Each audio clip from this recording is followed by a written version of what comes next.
وہ آدمی بخشا جاتا ہے جو گناہ کو تسلیم کرتا ہے، جو اعتراف کر لیتا ہے، جو معافی مانگ لیتا ہے، اور جو ہر وقت تنقید کرتا رہے اور خود کہے کہ نہیں جی میں تو بڑا پاک اور صاف ستھرا ہوں، دودھ کا دھلا ہوں، اور ہر بندے پہ اس کی تنقید ہو.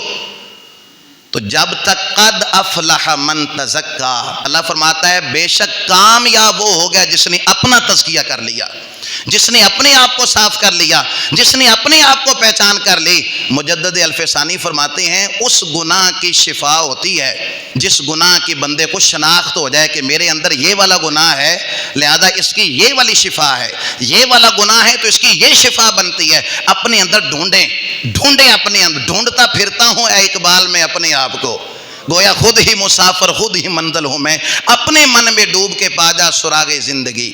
تو میرا نہیں بنتا نہ بن، اپنا تو بن، اپنا تو بن. یہ رات ہے اپنا بننے کی، یہ رات ہے اپنے بارے میں سوچنے کی، یہ راتیں ہیں اپنے بارے میں تزکیہ کا. قد افلح من تزکا، کامیاب وہ ہو گیا جس نے اپنے آپ کو پہچان، جس نے اپنی بیماری کی تشخیص کر لی کہ میرے اندر یہ گناہ ہے، میرے اندر یہ والی غلطی ہے.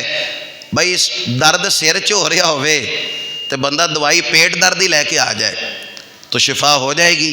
درد سر میں ہو رہا ہے تو دوائی بھی سر والی چاہیے جو سر کے درد کو ختم کرے. بھائی گناہ کی اگر بیماری ہے نا تو اس کی شفا کا بھی ایک طریقہ ہے کہ کوئی حکیم ڈھونڈو، کوئی ایسا طبیب ڈھونڈو جو تمہارے اندر کے مرض کو ختم کرے. پیری مریدی کا یہی کنسپٹ تھا کہ جب کوئی بیعت کی جاتی تھی، کسی مرشد کو پکڑا جاتا تھا تو وہ بیماری بتاتا تھا، تیرے اندر یہ بیماری ہے گناہ کی، اس کو ختم کر. آج ہم نے اس کا کنسپٹ بدل دیا، ہم کہتے ہیں فلاں کے مرید ہو جائیں گے تو پیسے بہت ہو جائیں گے. بس ہم نے یہ سمجھ لیا کہ بس مرید ہو جائیں گے نا پیسے آنا. یہ کنسپٹ نہیں ہے. آپ کوئی حکیم ڈھونڈیں. قد افلح من تزکا، کامیاب وہ ہو گیا جس نے اپنا تزکیہ کر لیا، جس نے اپنے آپ کو صاف. بلے شاہ آسمانی اڑدیاں پڑھنا ہے تو جڑا گھر بیٹھا ہے انہوں پڑھتا ہی نہیں. یہ جو اندر ہے نا، یہ جو اندر بیٹھا ہے سارا کچھ جو بتاتا ہے کہ تم ایسے ہو، اس بیماری کی تشخیص کرو. ایک صحابی حضور کی خدمت میں آتے ہیں. اب سنیے، انہوں نے اپنی بیماری بتائی تو حضور نے اس کا علاج کیا بتایا. یا رسول اللہ نماز میں دل ہی نہیں لگتا. بڑی خوبصورت بات، ساڈا بھی نہیں نا لگتا کئیاں دا، نماز میں دل نہیں لگتا. اب حضور فرماتے بھی 11 باری سورۃ فاتحہ پڑھ کے اپنے اوپر پھونک مارو. حضور یا تو یہ فرماتے ہیں نا بھی تیرا دل لگنا شروع ہو جائے گا، یا حضور فرماتے ہیں گھر سے پانی کی بوتل لے کے میں دم کر دیتا ہوں. نہیں، حضور نے فرمایا کیا کہا؟ یا رسول اللہ نماز میں دل نہیں لگتا. فرمایا اپنی نظر کو پاک کر لے.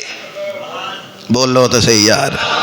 فرمایا اپنی نظر کو پاک کر لے. جس کی نظر پاک ہوتی ہے نا اس کا سجدے میں جانے کے بعد سر اٹھانے کو دل نہیں کرتا. اور جس کی نظر پاک ہوتی ہے نا وہ قرآن کھولتا ہے تو پھر بند کرنے کو دل نہیں کرتا. جس کی نظر پاک ہوتی ہے وہ ایک روزہ رکھتا ہے تو پھر اگلا چھڈن کو دل نہیں کرتا. جس کی نظر پاک ہوتی ہے نا، یاد رکھنا میرے بھائی، وہ پھر ذکر کرتا ہے تو کرتا ہی جاتا ہے. پھر جب وہ مسجد میں آتا ہے تو اس کا جانے کو دل نہیں کرتا. جس کی نظر پاک ہو. اب بیماری اس نے بتائی نا تو حضور نے پھر اس کا علاج بھی بتایا.